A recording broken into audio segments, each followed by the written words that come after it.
మిత్రులారా, ఒకప్పుడు ఆంధ్రప్రదేశ్ రాష్ట్రంలో తెలంగాణ వాడికి అన్యాయం చేసి ఆంధ్ర వాళ్ళకి ఎక్కువ మార్కులు ఇచ్చారు. అవి రుజువులు కూడా ఉన్నాయి వెంకటరామరెడ్డి పీరియడ్లో. ఇవాళ తెలంగాణ రాష్ట్రంలో తెలుగు మీడియం, ఇంగ్లీష్ మీడియం అనే ఒక తేడాలని స్పష్టంగా కనబడతా ఉన్నాయి.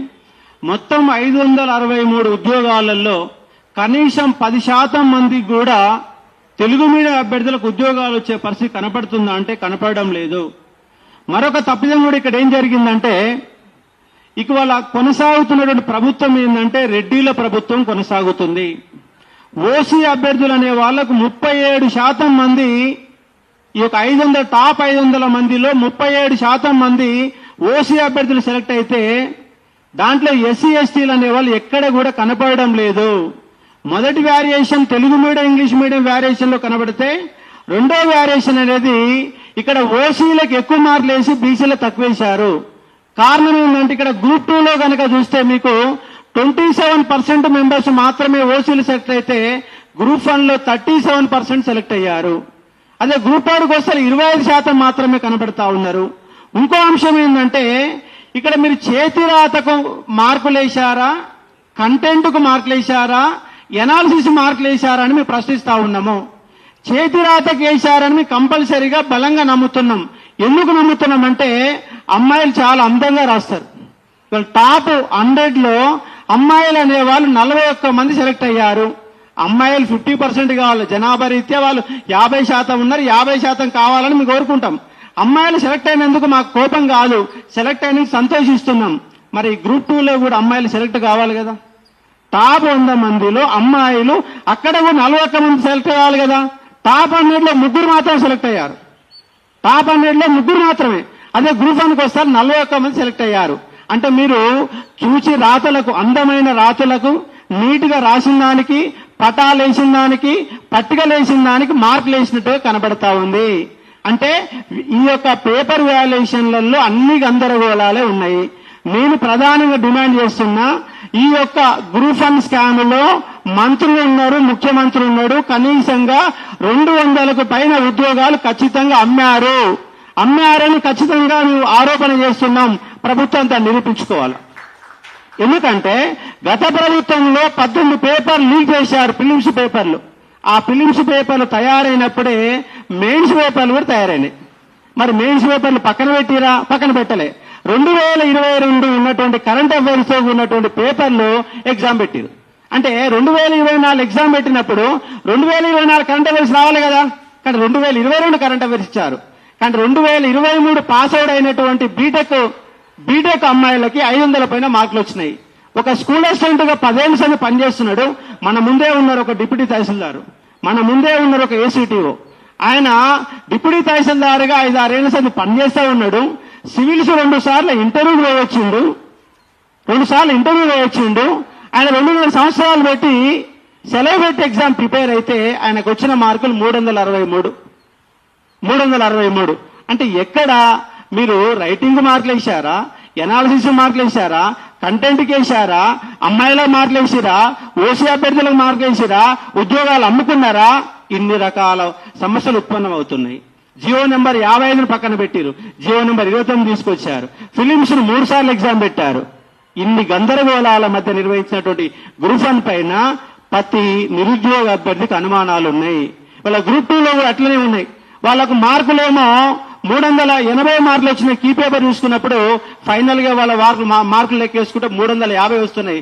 30 మార్కులు ఎక్కడ పోయినా సార్ అని చెప్పేసి నాకు ఊక ఫోన్ చేస్తా ఉన్నారు. ఇంకో గమ్మత్ ఏంటంటే నా దగ్గర తెలుగు మీడియం అభ్యర్థులు, నేను చెప్పి తెలుగు మీడియం చెప్తా క్లాసెస్, ఇంగ్లీష్ మీడియం చెప్పాలా. నా దగ్గర తెలుగు మీడియం వాళ్ళు క్లాసెస్ తీసుకున్నారు, ఇంగ్లీష్ మీడియం వాళ్ళు కూడా తెలుగు మీడియం క్లాసెస్ అయినారు. తెలుగు మీడియం క్లాస్ అయిన వాళ్ళకు వచ్చిన మార్కులేమో 52, 48, 62, 65. అదే ఇంగ్లీష్ మీడియం వాళ్ళు కూడా తెలుగు మీడియంలో క్లాసుని వాళ్ళు ట్రాన్స్లేట్ చేసుకుని ఇంగ్లీష్లో రాస్తే వాళ్ళకు వచ్చిన మార్కులు 85 మార్కులు. అంటే అచ్చమైన తెలుగులో చదివిన వాడు తెలుగులో బాగా రాస్తాడా? తెలుగు క్లాసులో ఇంగ్లీష్ మీడియం రాసిన వాడు ఎక్కువ స్కోర్ చేయగలుగుతాడా? నాకున్న స్టూడెంట్స్ ఉన్నారు, ఇంగ్లీష్ మీడియం స్టూడెంట్స్ ఉన్నారు, తెలుగు మీడియం నా దగ్గరే ఉన్నారు. కానీ వాళ్ళకి ఎక్కువ మార్కులు వచ్చినాయి, వీళ్ళు తక్కువ మార్కులు వచ్చినాయి. అంటే పేపర్ వాల్యుయేషన్ న్యాయబద్ధంగా జరగలేదు. ఇక్కడ కూడా 2 పబ్లిక్ సర్వీస్ కమిటీ చైర్మన్ 2 మారారు. ముందుగా ఇచ్చినటువంటి ఆయననేమో ఆయన 18 పేపర్ లీక్ చేసుకుని ఆయనని పక్కన పెట్టారు. రెండోగా ఆయన మహేందర్ రెడ్డి వచ్చిండు. మహేందర్ రెడ్డి కాలంలో ఒక 1 month పేపర్ వాల్యుయేషన్ జరిగితే మళ్ళీ బుర్రా వెంకటేశం వచ్చినాక మళ్ళీ 2 నెలల పాటు పేపర్ వాల్యుయేషన్ జరిగింది. ఈయన కొన్ని సూచనలు ఇచ్చిండు, ఆయన కొన్ని సూచనలు ఇచ్చిండు. ముందుగా మహేందర్ రెడ్డి వచ్చినప్పుడు ఏంటంటే పేపర్ వాల్యుయేషన్ చాలా స్ట్రిక్ట్ గా జరిగింది. క్వశ్చన్కి 3-5 మార్కులు మాత్రమే వేశారు. చివరికి 360 మార్కులు అంటే క్వాలిఫైయింగ్. ఎస్సీ ఎస్టీలకు 30% వస్తే క్వాలిఫై అవుతారు, బీసీలు 30% వస్తే క్వాలిఫై అవుతారు, 40% వస్తే ఓసీలు క్వాలిఫై అవుతారు. అంటే క్వాలిఫైయింగ్ కూడా మార్కులు రావడం లేదని అక్కడ లెక్చరర్లు, అక్కడ ఇన్స్ట్రక్షన్లు చైర్మన్ గారికి విన్నవిస్తే మార్కులు పెంచండి, మీరు వేయాల్సింది 3-5 కాదు 6-7 ఇవ్వండి. మరి ఈ 1 month లో జరిగినటువంటి వాల్యుయేషన్ లో వాళ్ళంతా నష్టపోయినట్టే కదా. సెకండ్ జరిగిన వాల్యుయేషన్ లో ఎక్కువ మార్కులు వచ్చినట్టే కదా. అంటే ఒక్కటి కాదండి, 100 కారణాలు ఉన్నాయి. కర్ణుడు సాగుకు కారణాలు 100 అన్నట్టుగా ఈ తెలంగాణ పబ్లిక్ సర్వీస్ కమిషన్ అమ్మకానికి దుకాణం లాగా పనిచేస్తా ఉంది. 18 పేపర్ లీక్ చేసే చరిత్ర ఉంది. ఒక్క ఎగ్జామ్స్ అక్కడ నిర్వహించడం లేదు. జైల్లో ఒక కెమిస్ట్రీలో 150 క్వశ్చన్లు ఉంటే 30 క్వశ్చన్లు తప్పొచ్చినాయి. ఆ 30 క్వశ్చన్లు తొలగించారు. ఇట్లా 1 కాదు 2 కాదు, తెలంగాణ పబ్లిక్ సర్వీస్ 100లా తప్పులు చేస్తుంది. ఈ యొక్క తెలంగాణ పబ్లిక్ సర్వీస్ కమిషన్ కి ఎగ్జామ్ పెట్టేటటువంటి అర్హత, యోగ్యత ఏ మాత్రం కూడా లేదు. కాబట్టి ఈ యొక్క గ్రూప్ 1 పైన యూపీఎస్సీ ఆధ్వర్యంలో ఒక ఎంక్వైరీ కమిటీ వేయండి. యూపీఎస్ ఆధ్వర్యంలో ఎంక్వైరీ కమిటీ వేస్తే ఆ ఎంక్వైరీ కమిటీ యొక్క లెక్కల ప్రకారం, ఎందుకంటే మీ మీద నమ్మకం లేదు, మీరు ఒక ప్రొఫెషనల్ కమిటీ వేస్తుంటే మాకు నమ్మకం లేదు, కాబట్టి యూపీఎస్ ఆధ్వర్యంలో ఒక ఎంక్వైరీ కమిటీ వేయండి. ఆ కమిటీ ప్రకారం మొదటి 100 పేపర్లు ఇంగ్లీష్ మీడియం, మొదటి 100 పేపర్లు తెలుగు మీడియం మొత్తం వాల్యుయేషన్ చేయండి. మొత్తంగా రీవాల్యుయేషన్ అనేది 100% చేయాల్సిందే, చేయకపోతే కుదరదు. అవసరమైతే నిరుద్యోగులమందరూ రాష్ట్ర వ్యాప్తంగా ఆమరణ నిరాహార దీక్ష కూడా దిగుతాం మేము నిరుద్యోగులంతా. ఎందుకంటే ఇవాళ గ్రూప్ 1 వాళ్ళు ఎందుకు ముందుకు వస్తలేరంటే దీంట్లో సగం మంది గవర్నమెంట్ ఎంప్లాయీస్ ఉన్నారు. ఎక్కడ మా ఉద్యోగం పోతేనే భయపడతారు. లేకపోతే ఇళ్ళ గనక గవర్నమెంట్ ఎంప్లాయీస్ గనక రాసి ఉండకపోతే ఈ పాటికి మహా ఉద్యమంగా మారే అవకాశం ఉండేది.